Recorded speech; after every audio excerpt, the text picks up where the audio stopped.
Welcome back, everyone, to Deep Things of God.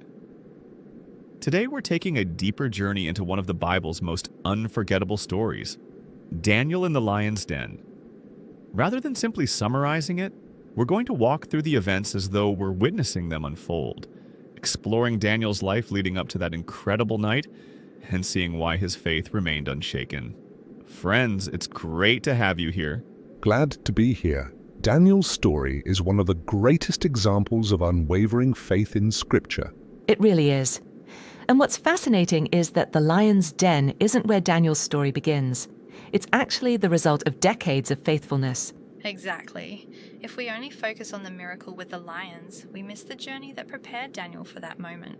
Let's start from the beginning. Around 605 BC, the kingdom of Judah was invaded by Babylon under King Nebuchadnezzar. Jerusalem was conquered, and many of its brightest young men were taken captive to Babylon. Among them was a teenager named Daniel. Imagine what that meant. Daniel wasn't just moving to another country. He was ripped away from everything familiar, his family, his homeland, the temple where God's people worshipped, his language, his traditions, and likely everyone he had grown up with. Babylon had a strategy. Instead of killing talented young captives, they trained them to become loyal Babylonian officials. They were taught Babylonian literature, science, government, religion, and language. Even their names were changed. Daniel's Hebrew name honored the God of Israel. His Babylonian name, Belteshazzar, honored one of Babylon's gods. Everything about this empire was designed to reshape Daniel's identity. But although Babylon could change his surroundings, it could not change his heart. One of Daniel's first tests came through food served from the king's table. The food was luxurious, but much of it had been offered to idols or violated God's commandments. Daniel quietly resolved not to defile himself. Notice something important. He didn't organize a protest. He didn't insult the Babylonians. He respectfully asked the chief official for permission to eat vegetables and drink water for 10 days. Humanly speaking, this sounded impossible. How could vegetables make them stronger than young men eating the richest food in the empire? Yet after 10 days, Daniel and his friends appeared healthier and stronger than everyone else. It wasn't the vegetables themselves. It was God honoring faithful obedience. That's such a beautiful beginning because Daniel's first victory wasn't against lions, it was against compromise. His courage started with a private decision no one would have celebrated, and that pattern continues throughout his life. God gives Daniel extraordinary wisdom. Among all the young men trained in Babylon, none compare with Daniel and his friends. Daniel receives a unique gift from God, the ability to understand dreams and visions. That gift soon changes history. King Nebuchadnezzar has a terrifying dream. He refuses to tell anyone what he dreamed. Instead, he demands that his wise men both reveal the dream and explain its meaning. No one can. The king becomes furious and orders all the wise men in Babylon to be executed, including Daniel. Daniel doesn't panic. He asks for time. Then he gathers his friends. Together they pray. Not because they already know the answer, because they know God does. That night, God reveals both the dream and its interpretation. Daniel praises God before ever speaking to the king. Standing before Nebuchadnezzar, Daniel makes something very clear. No human wisdom gave me this answer. The God of heaven revealed it. The dream describes a giant statue with a head of gold, chest of silver, waist of bronze, legs of iron, and feet partly iron and partly clay. Each section represents successive earthly kingdoms. Then a stone cut without human hands strikes the statue, shattering every kingdom. The stone grows into a mountain, filling the whole earth. Daniel explains that God's eternal kingdom will one day replace every human empire forever. Nebuchadnezzar is astonished. Instead of executing Daniel, he promotes him to one of the highest positions in Babylon, Eli. What's remarkable is that Daniel never uses God's gifts to make himself famous. Every time he's honored, he points people back to God. That's true humility. Years continue to pass. Kings come and go. Empires grow stronger. Daniel grows older.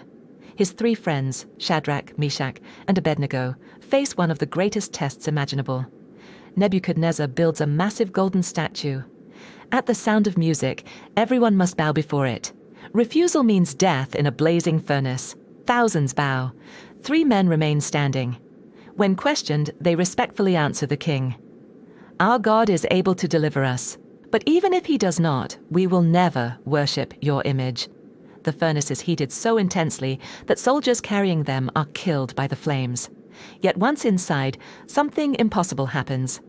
Instead of seeing 3 men burning, the king sees 4 men walking freely. The ropes are gone. The fire has no power over them. When they come out, not even the smell of smoke remains on their clothes. God didn't prevent them from entering the fire.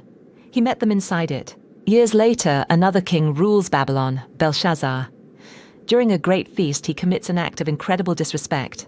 He orders sacred vessels taken from God's temple in Jerusalem to be used for drinking wine while praising idols made of gold, silver, bronze, iron, wood, and stone. Suddenly, a mysterious hand appears and writes on the palace wall. The celebration instantly becomes silent. No one can understand the message. Daniel is called once again. He boldly tells the king that God has numbered his kingdom, weighed him, and found him wanting. That very night, Babylon falls to the Medes and Persians. Once again, Daniel survives the collapse of an empire. Think about that. Daniel has now served under multiple kings. Most politicians disappear when governments change. Daniel remains because his loyalty isn't tied to a king. It's tied to God. Under the new empire, King Darius organizes the kingdom with 120 governors. Over those governors, he appoints 3 chief administrators. Daniel is one of them. Although now an elderly man, probably around 80 years old, Daniel still works with excellence. His honesty becomes legendary. The king notices Daniel consistently makes wise decisions. He cannot be bribed. He doesn't abuse power. He tells the truth. He works diligently. Soon, Darius plans to place Daniel over the entire kingdom. The other officials become consumed with jealousy. They investigate everything: his finances, his decisions, his records, his relationships, his leadership. Day after day, they search. Nothing. No corruption. No scandal. No dishonesty. No neglect.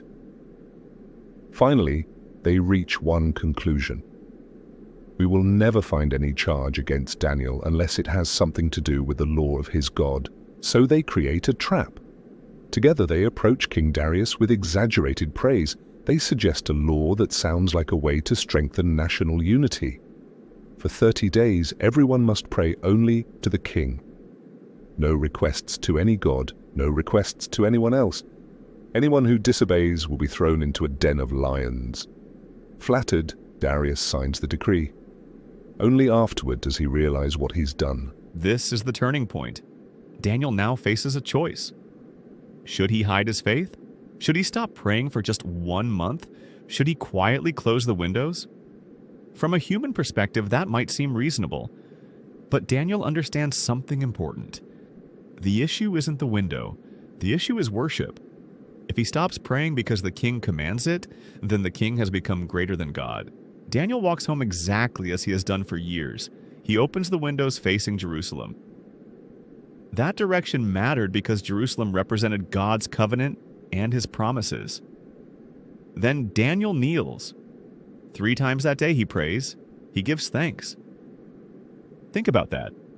Not panic, not anger, not fear, gratitude. He thanks God even while knowing the lions may be waiting. The officials are already watching. They rush to the king. They remind him of the decree. Then they accuse Daniel.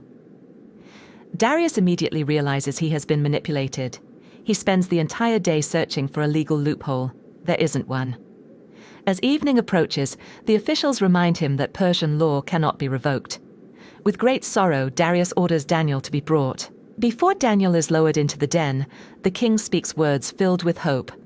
May your God, whom you serve continually, rescue you. Daniel is lowered into the darkness. The stone is rolled across the entrance.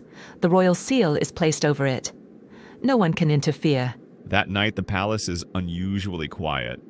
The king refuses food. Musicians are dismissed. Sleep never comes. Meanwhile, inside the den, hungry lions surround Daniel. But God sends his angel. The lions' mouths are shut. The predators become peaceful. The same God who created every living creature simply commands them to remain still. Hour after hour passes. Daniel waits through the longest night of his life. At dawn, Darius runs to the den, not walks. Runs. His voice echoes through the darkness. Daniel, servant of the living God, has your God, whom you serve continually, been able to rescue you from the lions? Then comes one of the greatest responses in Scripture. O King, live forever. My God sent his angel and shut the mouths of the lions. They have not hurt me, because I was found innocent before him. Nor have I ever done any wrong before you. Imagine the relief. Daniel is alive. The stone is rolled away. Servants pull him out. Everyone examines him. Not a single wound. Not one scratch. Not one bite. Not one torn piece of clothing. The Bible explains why. Because he trusted in his God. That's one of the most powerful statements in the entire chapter.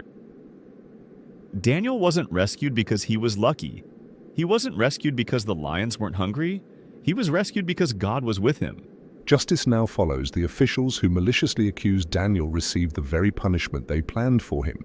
Then King Darius issues a proclamation throughout his vast empire. He commands people everywhere to respect the God of Daniel. He declares that God is the living God whose kingdom will never end. He recognizes that God rescues, saves, performs signs and wonders, and delivers his servants. Daniel prospers throughout the reign of Darius and into the reign of Cyrus the Persian. His story ends not with defeat, but with faith rewarded. Daniel's life teaches that one faithful person can influence kings, kingdoms, and generations. He outlived emperors because he belonged to an eternal king. The miracle wasn't simply that lions didn't eat Daniel. The greater miracle was that decades in Babylon never caused Daniel to stop belonging to God. That's why this story continues to inspire believers today. Our lions may look different. Pressure at work, ridicule, temptation, injustice, or suffering. But the same God who watched over Daniel still watches over his people. And perhaps that's the greatest lesson of all. Daniel didn't become faithful because of the lions. He survived the lions because he had spent a lifetime faithfully walking with God. His story reminds us that God's people are called to stand firm, pray continually, live with integrity, and trust that no earthly kingdom is greater than the kingdom of the living God. That's the enduring message of Daniel in the lion's den, a story not merely about surviving danger, but about a lifetime of unwavering faith in the God who reigns forever.